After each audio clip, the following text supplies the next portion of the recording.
Welcome to Heart Over Gold, the channel where love, kindness, and humanity shine brighter than any fortune. In today's story, Charles Sterling, a powerful millionaire CEO, believed he had everything when he left his wife, Aurora Castillo, for his glamorous mistress, Vanessa Reed. But what Charles thought was a step toward freedom quickly turned into a life of regret. Aurora, once humiliated and cast aside, quietly rebuilt her world with strength and dignity, raising their daughters Camila, Valeria, and Sophia. Years later, a shocking secret emerges, one that forces Charles to face the consequences of his choices and question everything he once valued. Don't forget to like, subscribe, and share your thoughts in the comments, and keep up with our latest stories. What would you do if a loyal wife, who has stood by her husband for years, was suddenly humiliated in front of a crowd, mocked not by strangers, but by her husband's young mistress? Most would expect her to break, to crumble under the weight of betrayal, but not Eleanor Vance. This isn't a story of weakness, it's a story of quiet revenge, of transformation so powerful that it shakes the very ground beneath a man who once thought he could control it all.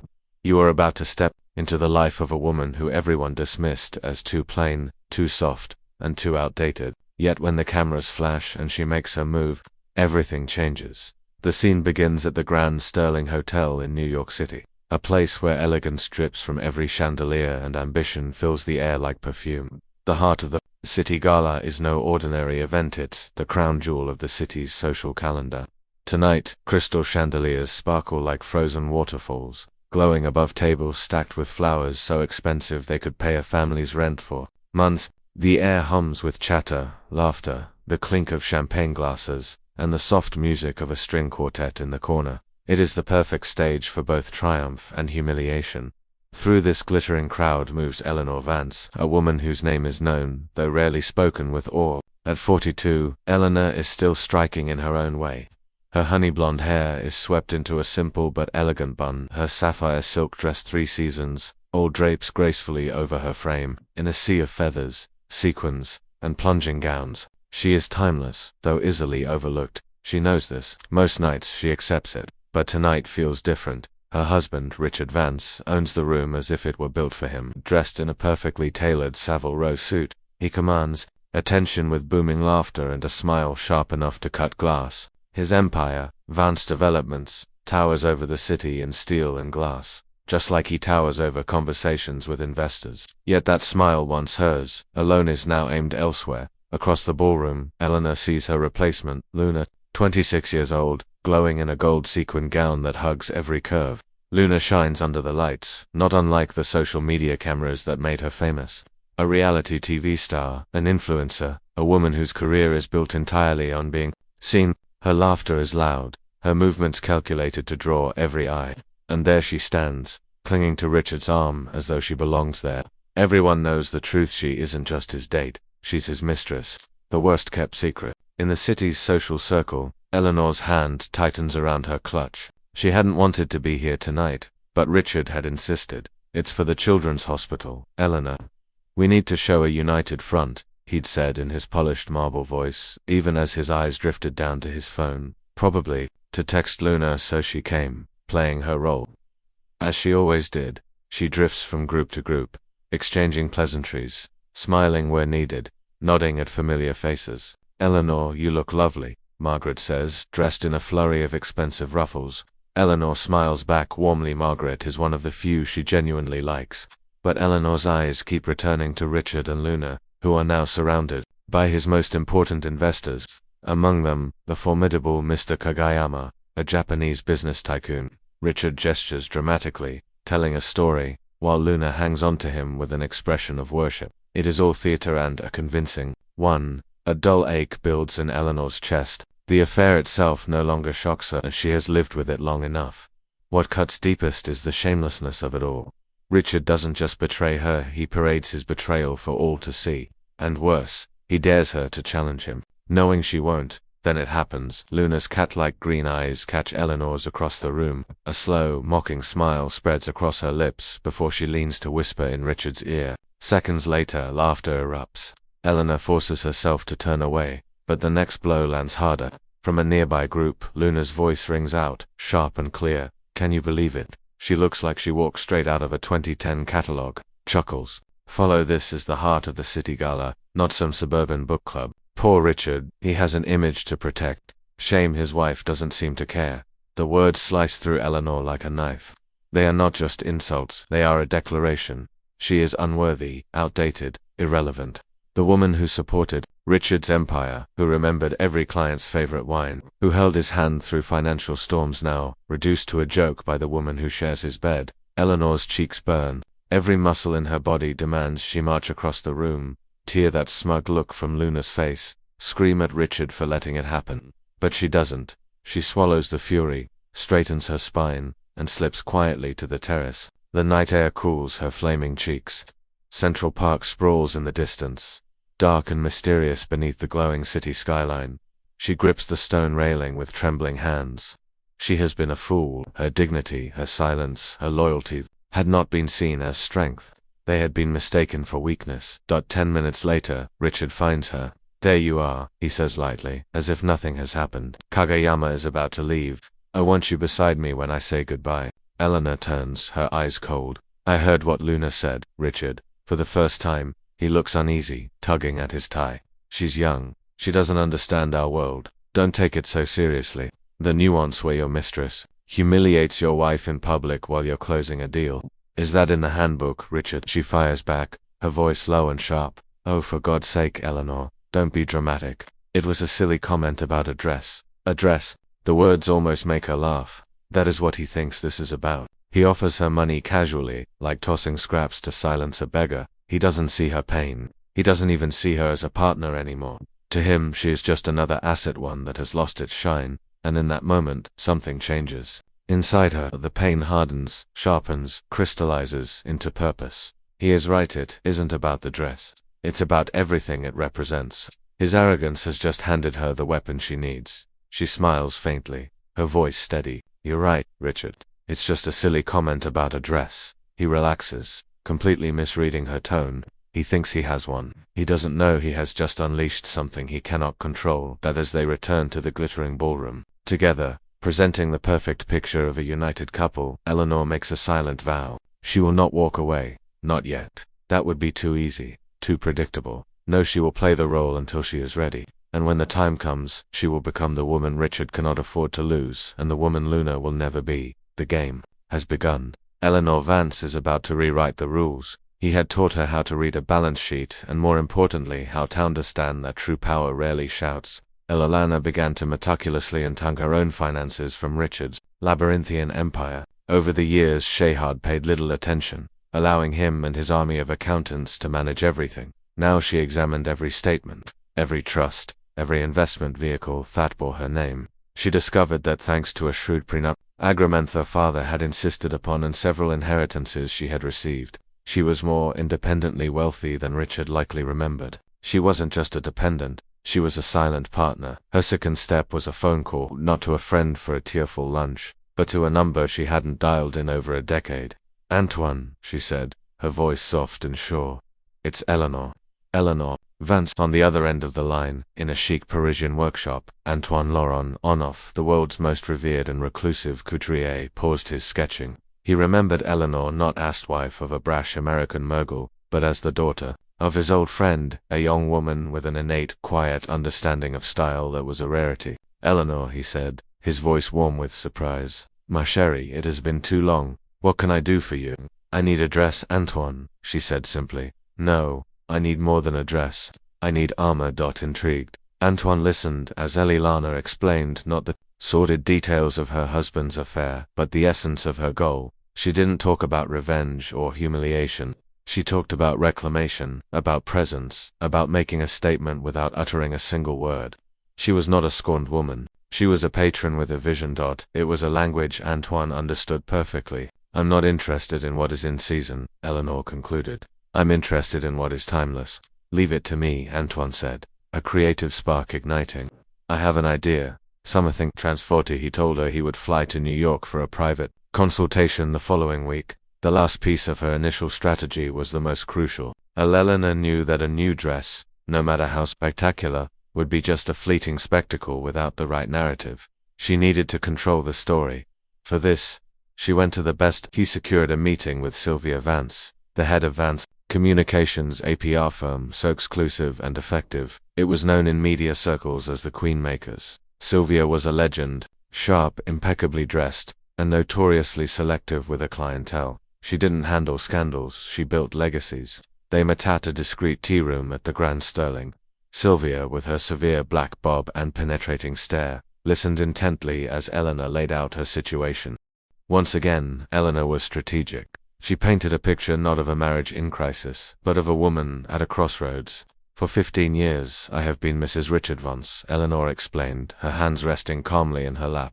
I have supported his ambitions, raised our children, and managed our social obligations. I have been a partner in the building of the Vance name. Now I feel it is time to cultivate my own identity, to step into the light on my own terms. She mentioned her desire to revive her family's dormant charitable foundation, focusing on arts education for underprivileged children, a cause she was genuinely passionate about. She was sing her own story, her own name, the one she had before Vance. Sylvia watched at her, a flicker of admiration in her eyes. Most women who came to her were in a panic, desperate to save a reputation. Elena was calm, poised, and moves ahead.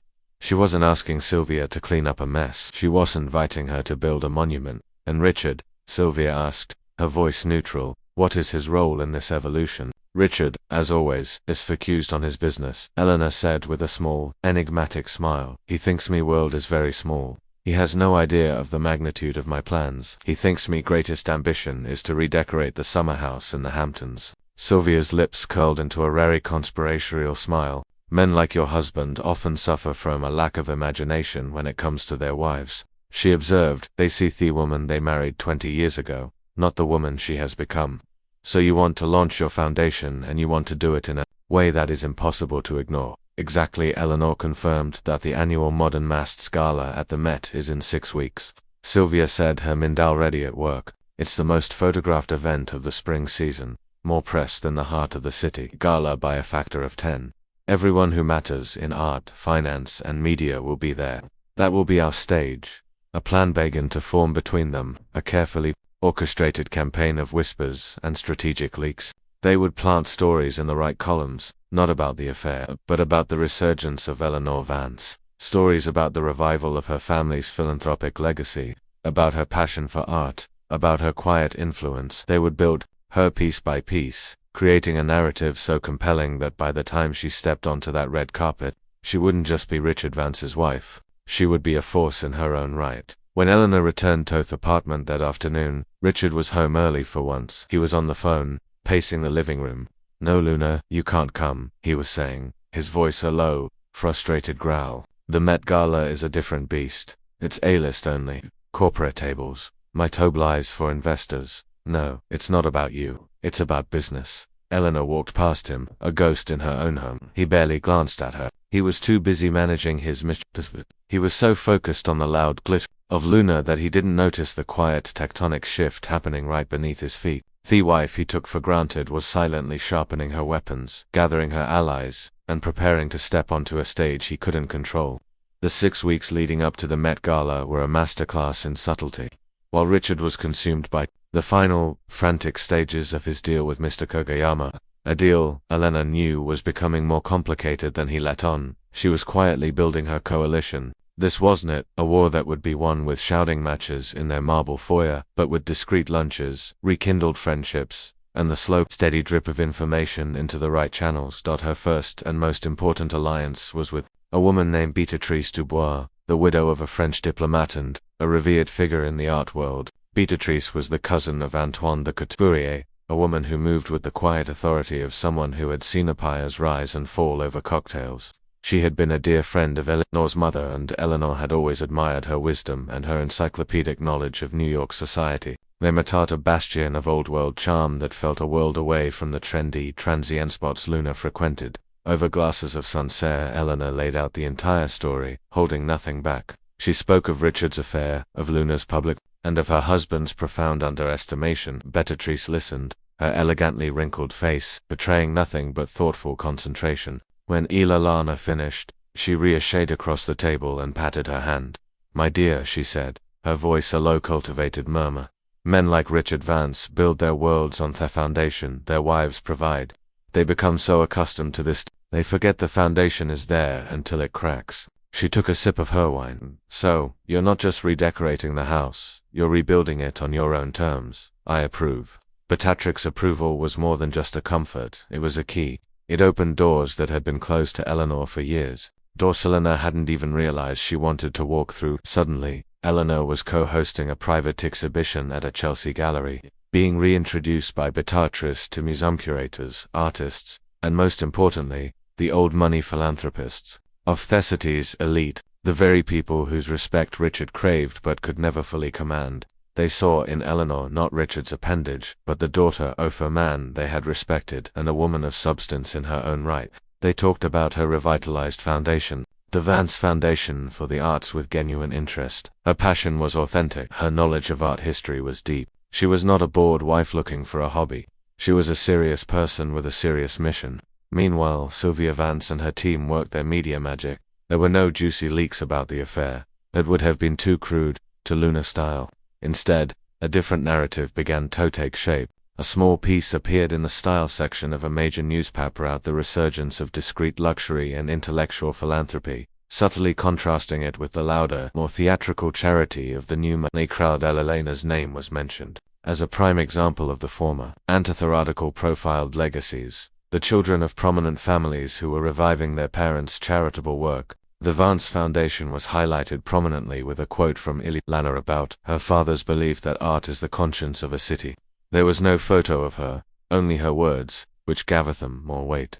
These whispers were a form of psychological warfare. They didn't directly attack Richard or Luna. They simply created a world, a standard of elegance and purpose from which Luna, by her very nature, was excluded. Luna, who documented every expensive meal and sponsored vacation on Instagram, was the embodiment of the performative culture the article subtly denounced. Richard, when he noticed any of it, was pleased. Good press for the family. He commented one morning, seeing a mention of the Vance Foundation in a society column. Glad you're keeping busy. Ella. He was so blinded by his own ego that he saw her as a charming, harmless extension of his own brand building, like a new, tastefully decorated wing of his corporate headquarters. He didn't see that it was a completely separate building with its own foundation and its own source of power. Luna, however, was not so pleased. She saw the shift, and it infuriated her. Her world was built on attention, and suddenly a piece of attention was being siphoned off to the boring wife. What is this stuff I keep seeing about Eleanor's foundation? She demanded of Richard one night, and their sleek, minimalist loft. A loft paid for by an LLC connected to Vance Developments. She's making it look like she's the next Duchess of Sussex. It's embarrassing. People are going to think you can't control your own wife. It's nothing, honey. Richard reassured her, distracted by a dozen other business pressures. That's a little project to keep her happy. It means nothing, but it did mean something. Luna's insecurity began to make her careless. She became louder, more demanding. She posted increasing lavish photos online, a new diamond bracelet, a weekend trip to EBA on a private jet, a close-up of a newly purchased Hermes bag artfully placed on a cafe table, a boomerang video of champagne flutes clinking with a faceless male friend she had hired for the day. Her captions were a desperate volley for relevance. Living my best life, no worries. Some girls get degrees, others get diamonds. Her timing could not have been worse. For the first time, the world was in fact not bothering with Luna Vance. Desperate displays of wealth, which only weeks ago might have been viewed as aspirational, now seemed childish and vulgar in the context of Eleanor's grand and meaningful gesture. The comments section, once her personal echo chamber of adoration, turned into a firing squad. While you're posting selfies, his wife is changing the world. That's a lot off flash for something that looks a lot like trash. Some girls have class, others have trash, and we all know which one you are. No worries. Tag looks very worried. The final nail in the coffin of her public persona came not from a troll but from her agent. The call came one afternoon. Luna Shasade, her voice tight and devoid of her usual fawning. That luxury watch campaign we were closing. They're pulling the offer. What? Why? She shrieked, her champagne glass trembling in her hand. Their brand is about timeless elegance, Luna. They feel your current public perception isn't aligned with that message. They're going in a different direction. The line went dead, leaving Luna in a silent golden cage of her own making. Her brand, built on being the glittering center of attention, had been instantly and irrevocably devalued. She was no longer the scandalous, exciting other woman.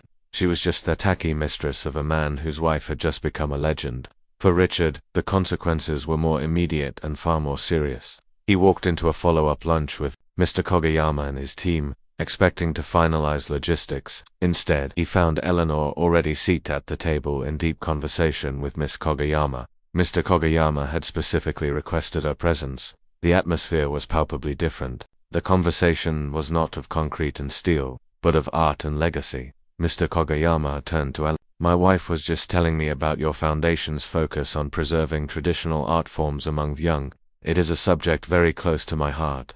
Eleanor replied with an erudite point about the loss of artisan skills in the digital age. Her knowledge fluid and her passion genuine. Richard could only sit there, a silent, Ucel observer at his own meeting. He felt a cold dread take hold of his bones as he watched the scene unfold.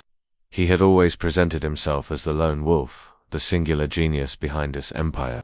Now Kageyama and his other investors saw that his greatest asset was the one he had neglected and disdained. They saw Eleanor not as a potential ability in a messy divorce, but as a stabilizing force, a woman of integrity. His own character by extension was now under review.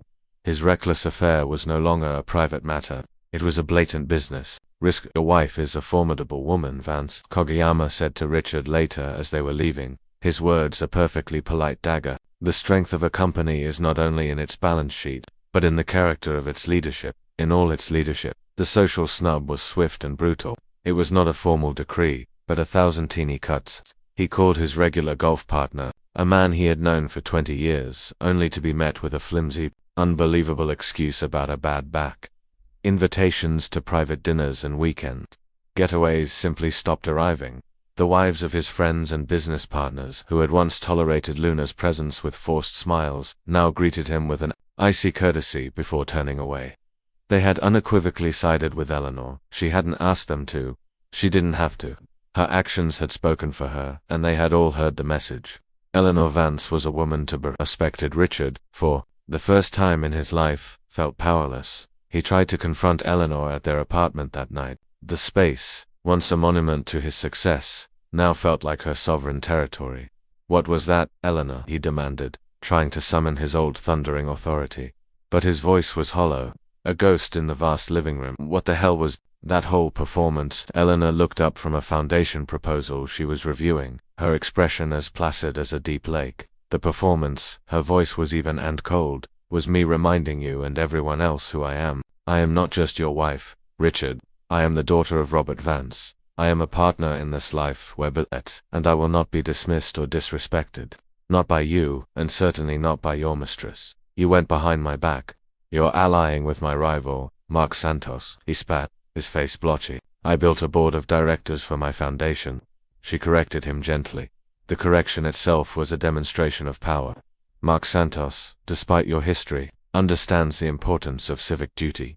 Mrs. Kageyama has a passion for arts education. Their presence lends credibility to a cause I believe in. This was never about you, Richard.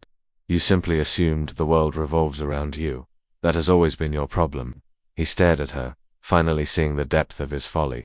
He had poked a mama bear he thought was a kitten. He had mocked her dress, her quietness, her dignity. He had failed to comprehend that these were the very sources of her strength. He had thought power was loud, flashy, and gold-sequined. He had been on power was a dress that whispered, a strategic plan executed in silence, and a network of allies, bound together by mutual respect, not money. The queen of a new realm. The final crushing blow came a week later. Richard was in his office staring at spreadsheets that suddenly seemed meaningless when his private line rang. It was David Ortiz, the senior vice president of the bank financing the Kageyama project. Richard. David began in an uncomfortably formal tone. I'm calling about the final funding trench for the Vance Tower. The board had a meeting this morning. There are some concerns. Concerns, Richard repeated, his stomach clenching. The deal is signed. Kageyama is in. Yes, we know. But our commitment is contingent upon our confidence in the project's leadership. Richard, the board is concerned about the stability of your personal leadership in light of recent public developments. The press has been The implication was as clear as it was catastrophic. The bank and the world saw Elilana as stable part. Without her implicitly, At his side, Richard himself looked like he a bad investment. He was facing financial ruin, not because of a market downturn, but because he had failed to value his wife, Eleanor. He found her in the study, a place he now entered with the apprehension of a supplicant approaching a throne. The room was full of afternoon sunlight, and she was bathed in it, an icon of tranquil authority. "They're pulling my funding, Elilano," he said, his voice stripped off all his usual bluster. He looked defeated, smaller, a deflated man because of you. Eleanor set down her pen and folded her hands on the antique desk. "No, Richard," she said, her voice not harsh, but firm as steel. "It's because of you, your choices, your arrogance, your profound lack of judgment, and your belief that the only person in this marriage who mattered was the one in the mirror." He sank into a chair across from her, the leather sighing under his weight. "What do you want, Ella?" he whispered, using the old familiar dimin. It sounded foreign, unearned. A divorce, half of everything. Everything, Eleanor considered. It for a long moment she could ruin him completely. She had the power, the influence, and the justification to do so. But she had never been motivated by vengeance. Her goal had been reclamation, not destruction. "I want respect, Richard," she said, her voice dropping to a whisper, forcing him, Tolian, in. "And I want a new arrangement. Our marriage as we knew it is over. That is not negotiable. From now on, we are business partners. You will run your company, and I will run my foundation. We will maintain a public facade of civility for the sake of our children and our remaining business interests." She paused, letting the weight of her words settle. "Your affair with Luna Vance will end immediately and permanently.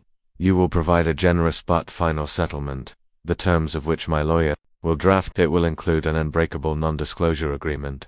She will disappear from our lives and from the public eye. If I see a single cryptic social media post from her, that agreement will be voided. Is that clear?" He could only nod, his eyes wide. "We will live in this house as co-residents, but not as a couple.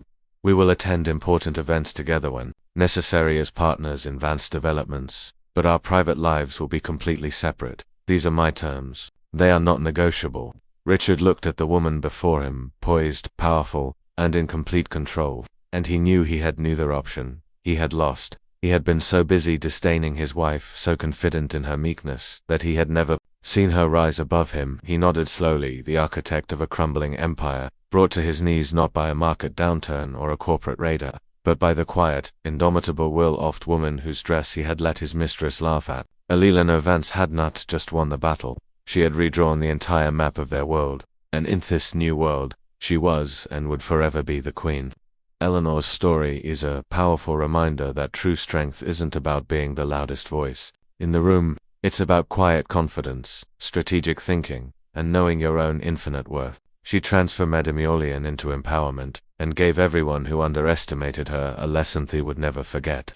What did you think of Eleanor's epic comeback? Have you ever witnessed a moment where someone so completely turned the tables on their detractors? Share your thoughts and your own stories in the comments below. We read every single one.